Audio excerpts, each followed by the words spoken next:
Hello. Well, yeah, here we are. And it is beautiful out.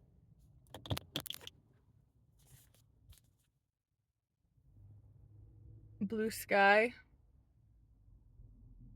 Really nice. So,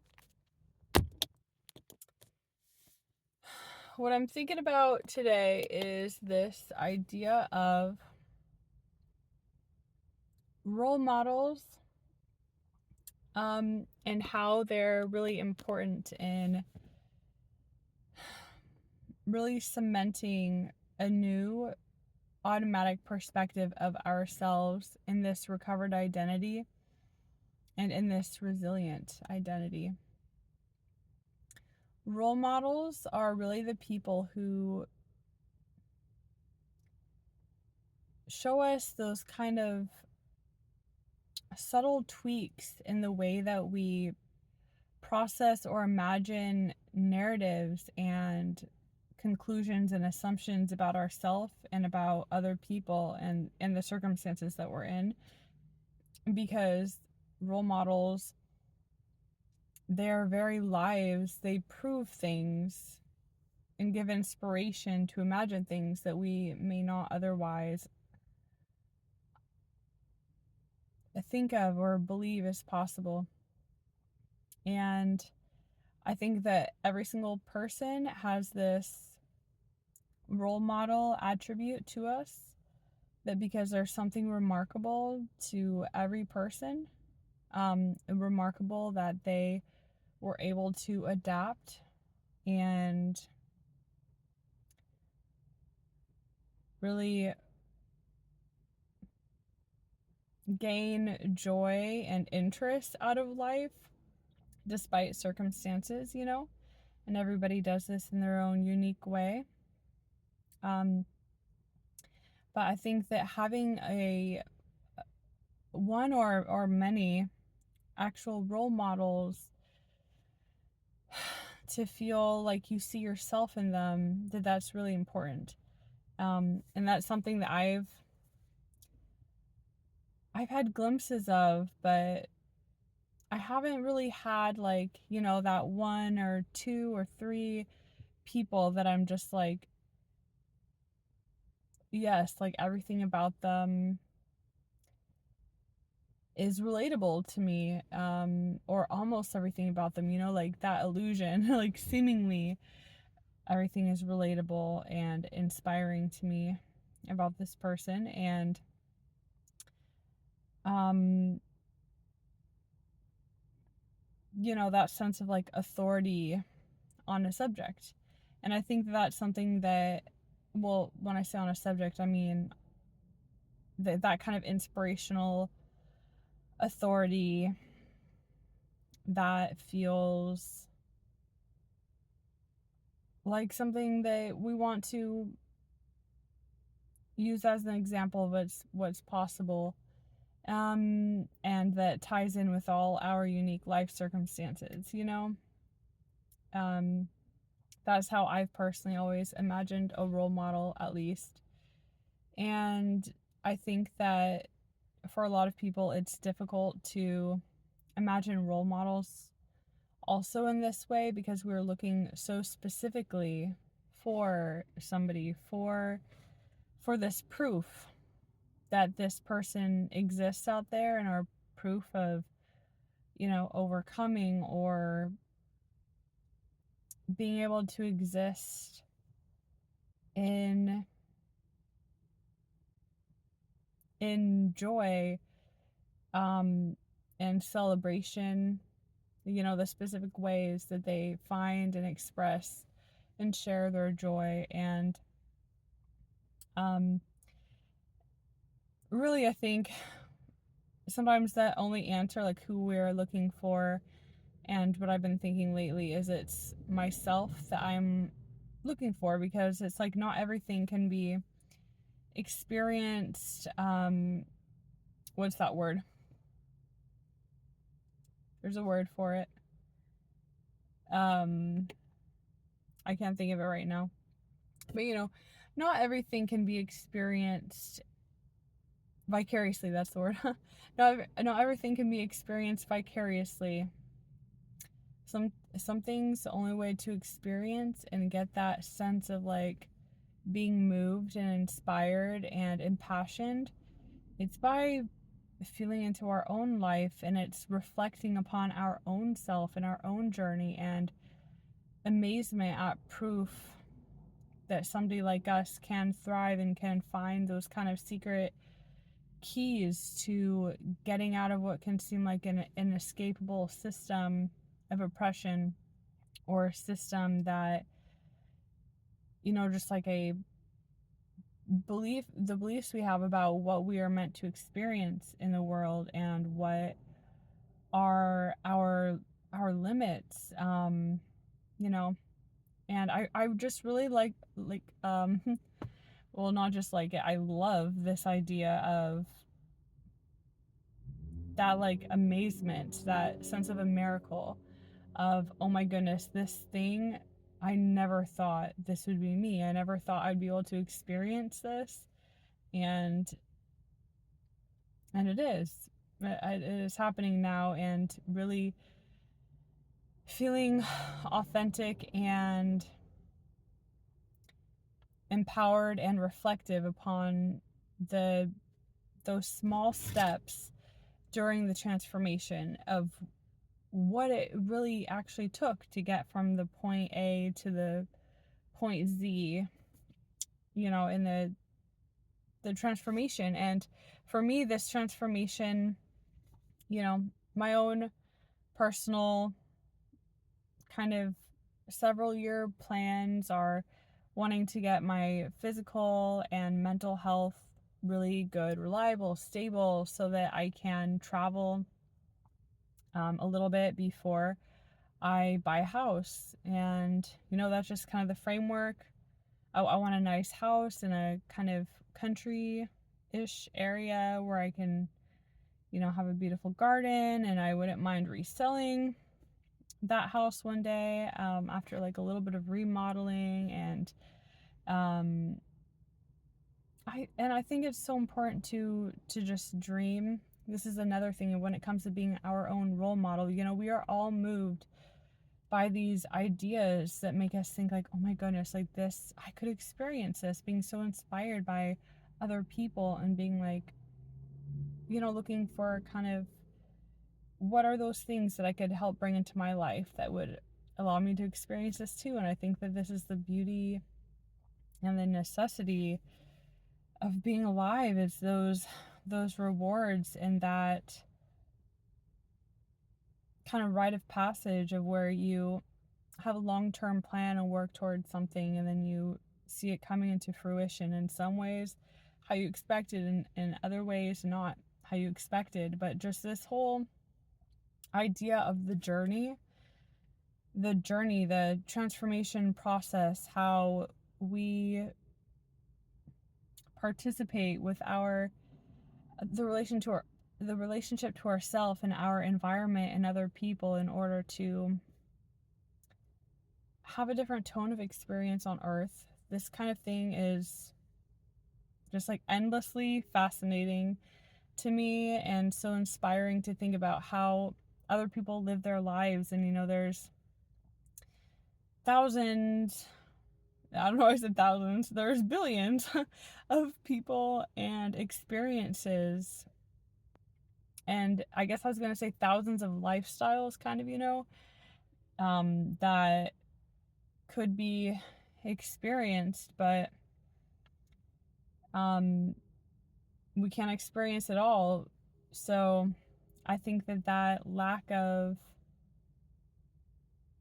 boundarylessness, those like real world time and energy and spatial and just physical kind of constraints, that is what is so beautiful. Because those constraints, we shouldn't be disappointed that we can't do everything, but we should be like that. What we choose in light of the limitations, that is what really, it increases that sense of grace and amazement, and power and like just being in awe of the power that the world, or not even the world, but that we as human beings hold innately, and that the world is the universe is a kind place that can teach us how to have nice experiences. It's just this sense of amazement, and, and being able to experience those things that you choose under limited, you have to pick just one or two or whatever, like that is what really makes it special, that we don't get to just do everything. So in light of that, what is your favorite? What are the things that actually truly inspire and motivate you enough to pick them? We got to pick the things that motivate and inspire us. Yes, we could do 1,000 things. Yes, we could do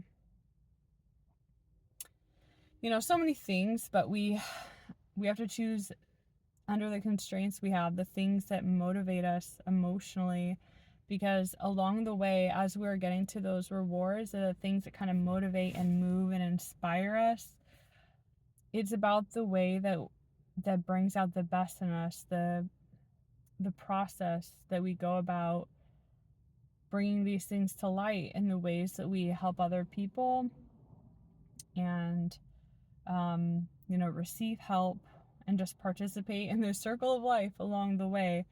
And I think, lately I've been really thinking about this idea of life through the lens of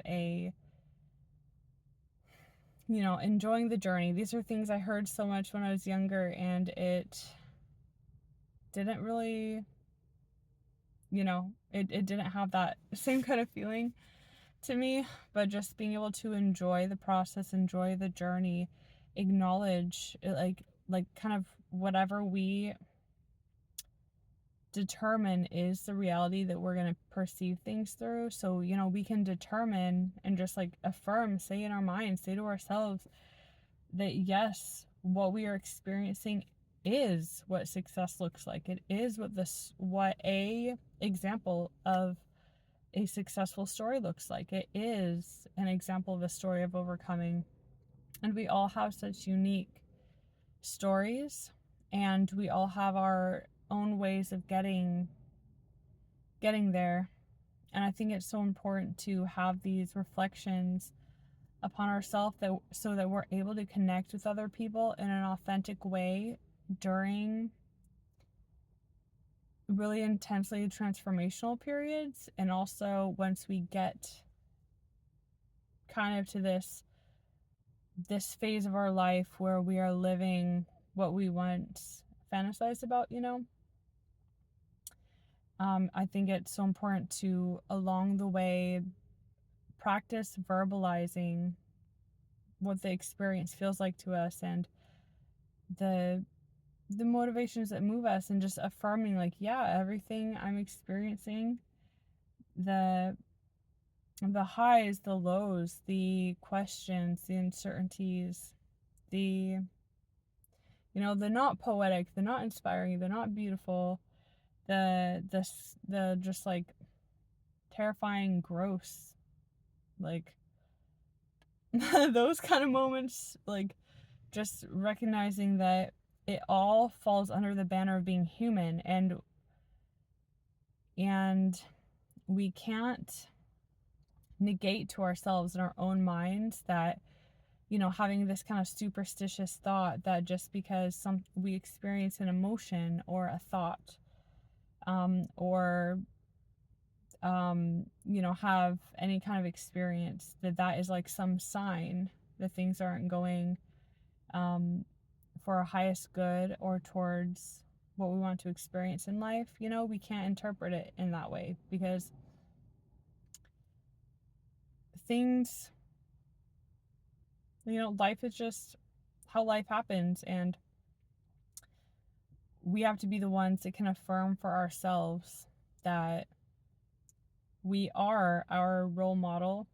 We are a role model to someone out there, especially young people, who, we might think so much for granted, or take so much for granted, that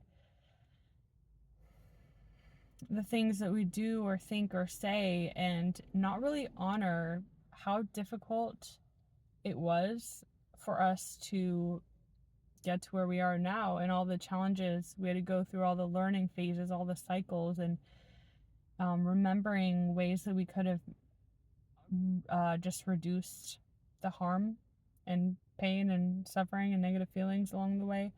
And I think it's so important to be able to verbalize these things in a way that is accessible, to be understood and digested by people, whatever age, whatever phase of life you're in. It's so important to be able to say it in an accessible way, which is why it's also so important that we all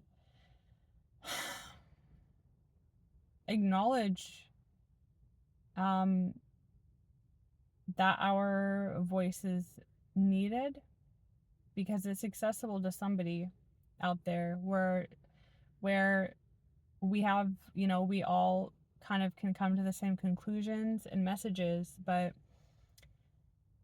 just the unique factors that make us us, and that the experiences we've had, unique experiences, these are the kind of things that cause us to be accessible to some people and not accessible to others. And everybody deserves to have these like spiritual necessities, like spiritual lifelines, delivered in an accessible way. And I think, when I reflect, like sometimes, just reflect on things I see around me, things I've heard, I kind of feel like for so long, this kind of prototype of the teacher, or the person who passes on wisdom, it hasn't been so much from a peer-to-peer perspective, but it's been more so in this perspective of, the person. It takes courage to speak honestly, and especially without technology, where you can be kind of just calm in your thoughts by yourself, and really access deep into your feelings and all these things. In the past, it's like people kind of had to be, they were just more on a defensive kind of mode, more in a guarded or kind of self-protective mode, while teaching, while sharing things that they learned. So I think that kind of made the prototype of the teacher be not so open, authentic sharing of, and acknowledging those scary parts that can cause us to flip-flop with where we are certain with ourselves and where we trust ourselves. But I think it's so important, especially on these topics of, how to manage and organize our personal energies so that we are equipped to accomplish the things that help ourselves and help other people, and really not just be living through a fantasy lens and imagination without our outside circumstances changing. It's just really important to do things without like forcing ourselves, without kind of taking cues from this more guarded, self-protective, like not my phone is too hot. Not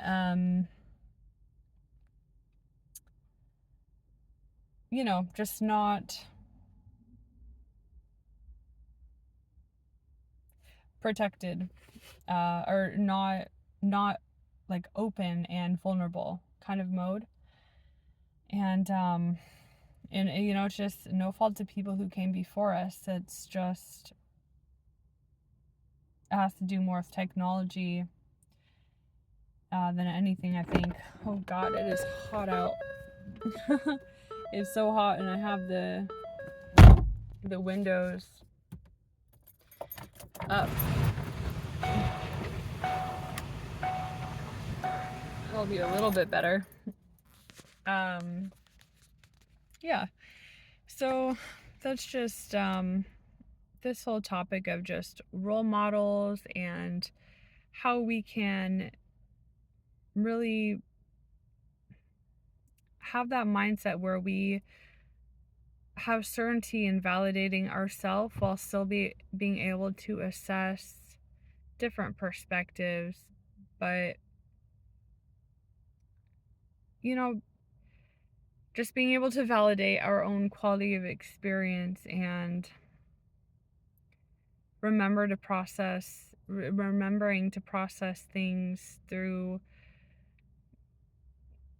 that light of inspiration and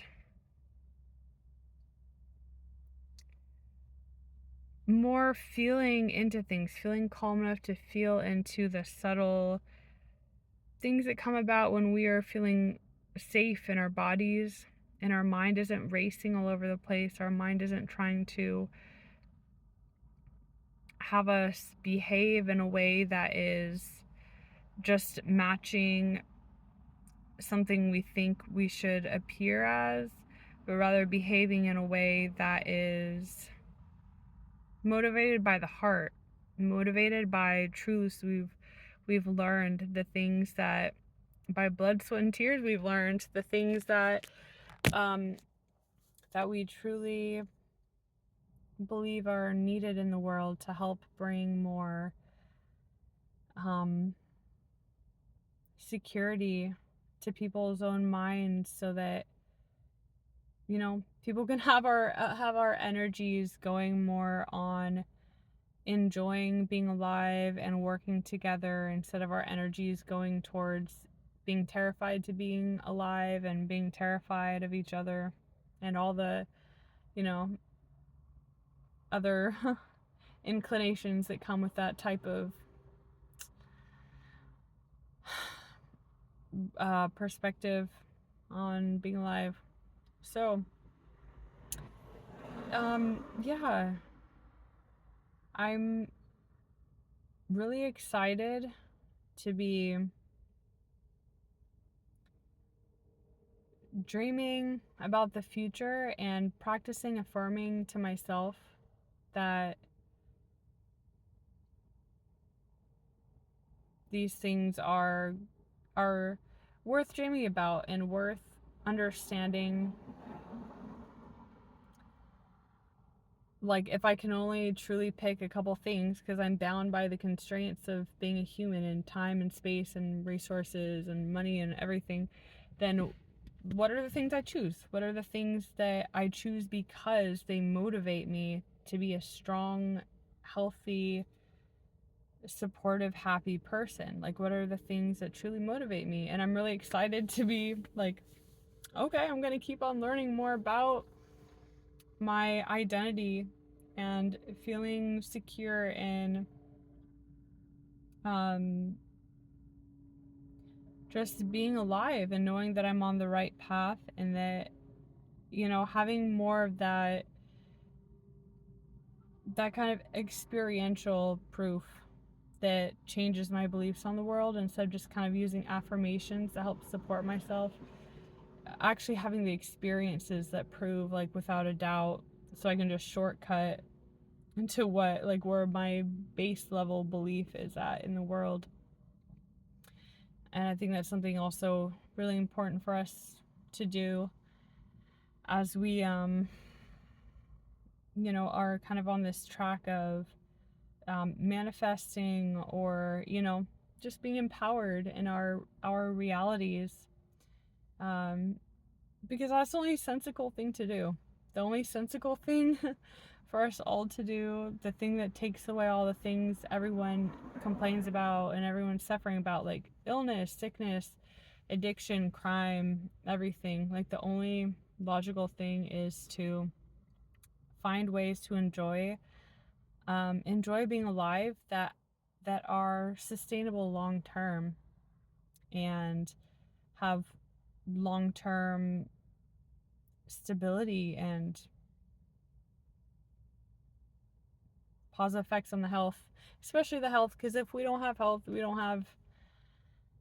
have absolutely nothing. Like the very vessel through which we kind of filter all the perceptions around us, it can, you know,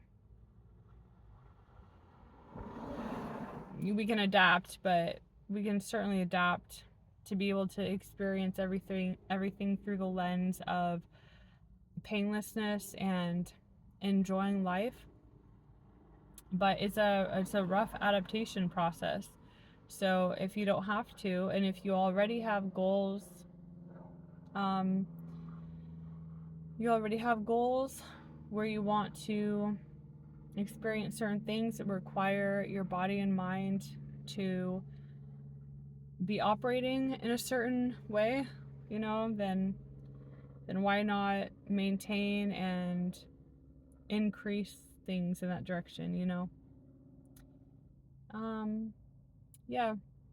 So I affirm for you that you will, if you haven't already, remember or really get into this imagination of what are reference points, role models, just one tiny little role, not like a whole life role, but little life roles, aspects of our complex lives that you can see out there in the world around you that have you feel like, oh my goodness, that really gets something going in me. That makes me feel excited and motivated. What is it about this that moves me? And then thinking like, okay, if I have to choose only a couple attributes or experiences or, things that really motivate me, what are they? What are the things that actually, for me as an individual, allow me to feel like, yes, it's worth it. It is worth going through challenges. It is worth going through the unknown because I know what is waiting on the other side. Like, what are those few, just, one, two, or three things you want to experience or be during this one lifetime, this go around? um and yeah, I think there's just something really magical about that, and it very practical, and being able to, solve the everyday worries that we have, the financial worries, the relational worries. It When we have a clear goal in mind, and a goal that is authentic to us, to our personal strengths and weaknesses, and our personal development, and just the things that feel like home and feel comfortable and exciting to us, that is just what life is all about. That's what lets us have good, enjoyable experiences with other people during this journey, and really savor the process of the journey, and have more patience in the in between. Patience is a big thing that I've been working on, because it's great to get all excited and have these dreams and these goals, but we kind of have to fine tune the perspective we take, and just our mental orientation towards what we expect will happen, and what we believe are the kind of actions and ingredients that create the recipe for what we want, because otherwise we could feel discouraged and never get to the things that we want. We got to stay encouraged, empowered, and practice being our own coaches still, because that is very resilient. That is what resilience is all about. Just coming back to that simple truth that life is meant to be enjoyed, and we can find those small keys that let us feel mentally organized and prepared and empowered, and feeling like we've dotted our I's and crossed our T's. Like, yep, we are on track. We are on track to the goals. Anyway, thank you so much for listening, and be back soon. Take care. Bye.